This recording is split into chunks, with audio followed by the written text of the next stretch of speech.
Live your life, love your home. Di IKEA, kami percaya bahwa rumah yang indah akan menyediakan cinta kasih untuk sesama anggota keluarganya. Maka itu di IKEA kami menyediakan furniture yang akan membuat rumah Anda terlihat nyaman dan juga terasa nyaman untuk memadu kasih bersama dengan keluarga. IKEA, solusi dari masa depan kita. Di Indonesia sendiri, IKEA memulai kehadirannya sejak 1990 melalui kerjasama dengan pemasok lokal, di mana toko fisik pertamanya itu baru dibuka pada tahun 2014, yang sejak saat itu terus berkembang pesat dan membuka beberapa cabang di berbagai kota besar. Profil negara Indonesia. Kondisi sosial. Indonesia adalah negara dengan populasi lebih dari 270 juta jiwa, menjadikannya salah satu pasar terbesar di dunia untuk berbagai sektor termasuk retail furniture.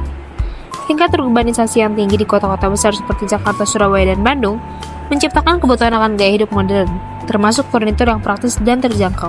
Kondisi ekonomi. Ekonomi Indonesia menunjukkan pertumbuhan yang stabil dengan konsumsi domestik sebagai motor penggeraknya. Produk domestik bruto atau PDB Indonesia sebagian besar berasal dari konsumsi rumah tangga, yang menjadi peluang besar bagi perusahaan seperti IKEA yang menyasar kebutuhan konsumen sehari-hari. Kondisi politik. Secara umum, Indonesia memiliki stabilitas politik yang cukup baik untuk memelihara investasi asing.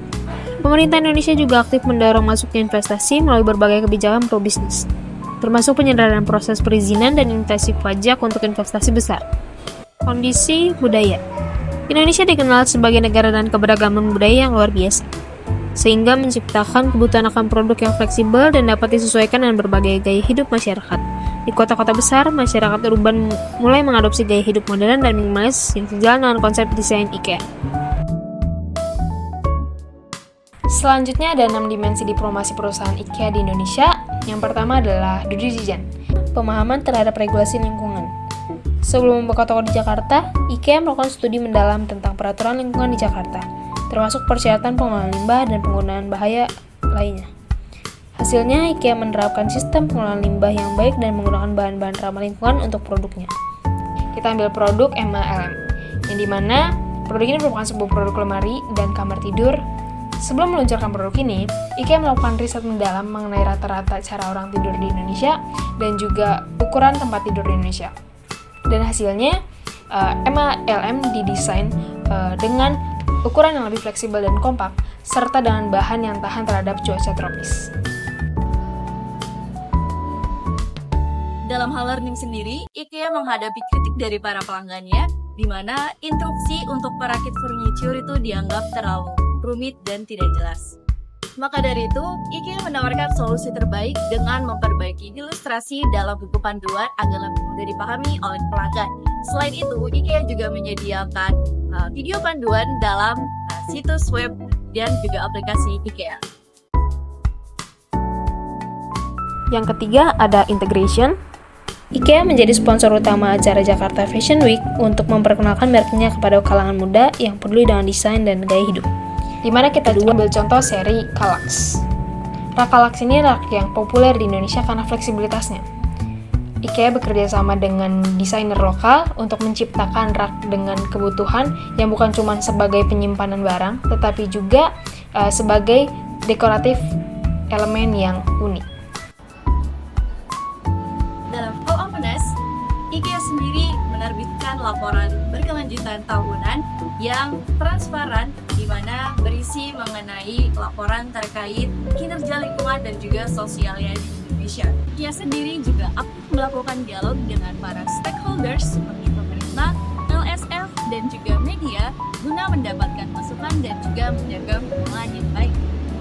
Contoh lainnya dalam hal learning, IKEA secara transparan menginformasikan kepada konsumen tentang bahan baku yang digunakan untuk membuat seri Hemnes, yaitu furniture kayu solid, di mana perusahaan juga memberikan informasi tentang asal-usul kayu dan juga proses produksi yang ramah lingkungan. Yang kelima ada personal, yang dimana IKEA melakukan program pengembangan karir seperti adanya peluang untuk keluar negeri untuk melakukan pelatihan, dan juga IKEA melakukan program kesejahteraan bagi karyawannya, seperti menyediakan fasilitas kesehatan, rekreasi, dan juga olahraga. Dalam hal mindset, IKEA sendiri memiliki visi jangka panjang untuk menjadi pemimpin pasar furniture di Indonesia yang berfokus pada pembangunan berkelanjutan, di mana salah satu upaya yang dilakukan oleh IKEA adalah dengan menggunakan bahan material yang ramah lingkungan.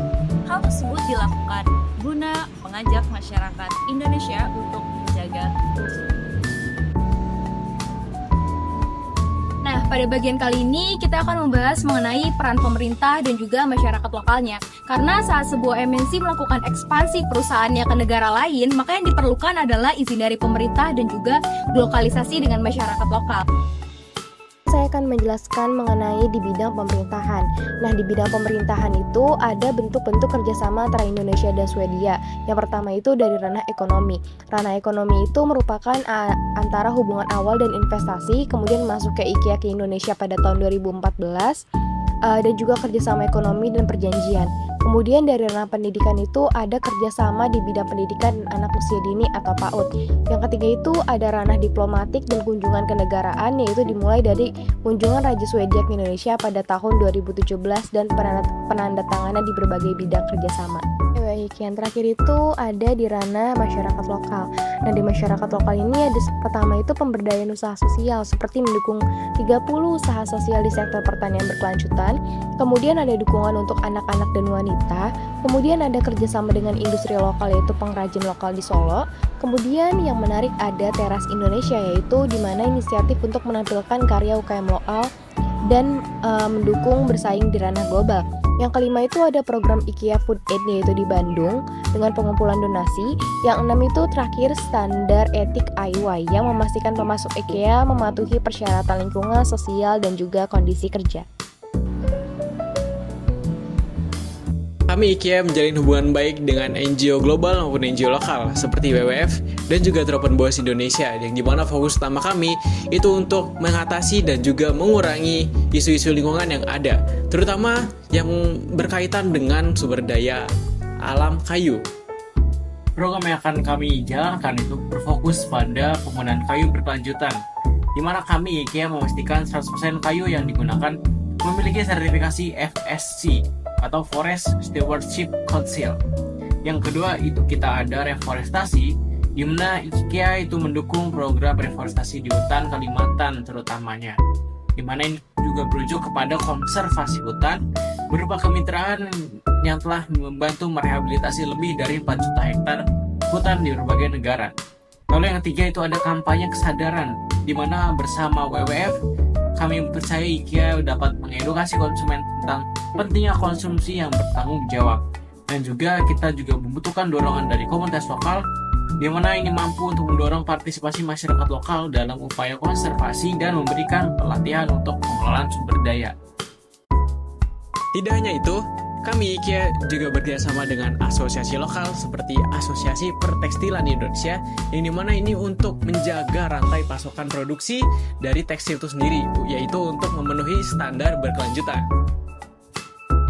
Kami juga akan berkomitmen untuk menjaga hubungan kami dengan NGO dan juga asosiasi.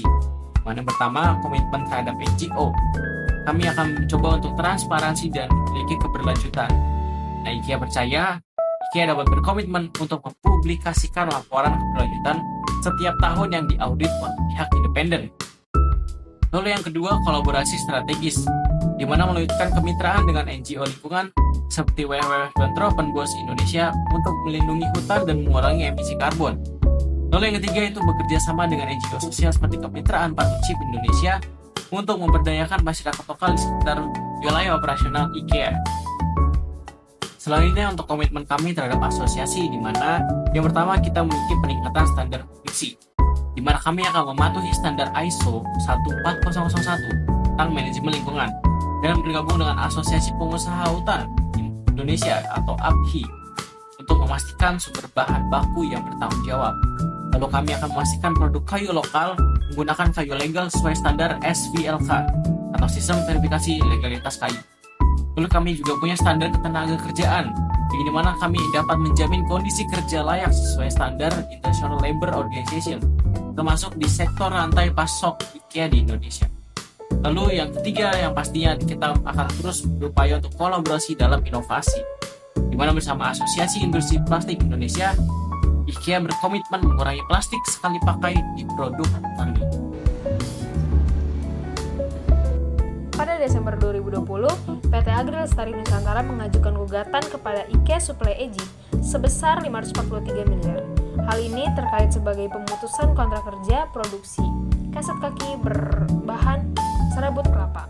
Nah, dari ALN sendiri ini menyatakan bahwa mereka mengalami kerugian besar material maupun imaterial, tetapi dari pihak IKEA-nya itu menyatakan bahwa ini sudah sesuai perjanjian dan kasus ini masih dalam proses hukum. Melakukan komunikasi terbuka dan juga transparan. di mana terdapat penyampaian pernyataan publik yang menjelaskan alasan pemutusan kontrak, yang menegaskan bahwa keputusan tersebut sesuai dengan ketentuan perjanjian dan menekankan komitmen IKEA terhadap praktik bisnis yang adil dan transparan. Penyelesaian sengketa alternatif. Pertimbangkan penggunaan mediasi sebagai metode penyelesaian sengketa yang lebih cepat dan efisien dibanding proses litigasi. Mediasi dapat membantu mencapai kesepakatan yang saling menguntungkan tanpa perlu melalui proses pengadilan yang panjang. Evaluasi dan perbaikan internal. IKEA dapat melakukan audit internal terhadap proses manajemen pemasok dan kontrak untuk mengidentifikasi area yang memerlukan perbaikan. Kemudian, perbarui kebijakan dan prosedur terkait manajemen pemasok dan pemutusan kontrak untuk mencegah terulangnya permasalahan serupa di masa depan. IKEA. Live your life. Love your home.